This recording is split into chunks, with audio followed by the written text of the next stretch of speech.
সেখানে মোটামুটি ভাবে অনেক কিছু বলা আছে।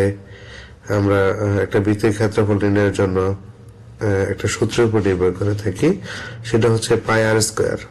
হ্যাঁ, আমরা পাই আর স্কোয়ার সূত্রটা ব্যবহার করব। এখানে একটা বিষয় বলে রাখি, আপনি যদি পাই চিহ্নটা এখানে না পান তাহলে কি করবেন? পাই চিহ্ন যদি না পান তাহলে শুধুমাত্র পি আই ধারাই পাই বোঝানো হয়, এটা আপনি লিখতে পারবেন।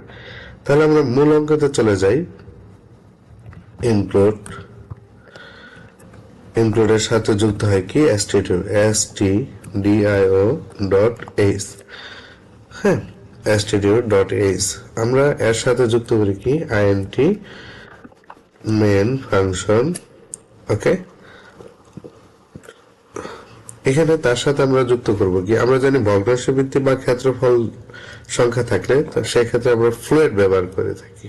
হ্যাঁ, আমরা সেকেন্ড বন্ধনী, সেকেন্ড ব্র্যাকেট নাম আমরা অবশ্য জানি curly braces, fluid FLOAT, fluid. আচ্ছা, এর সাথে আমরা কি যুক্ত করব?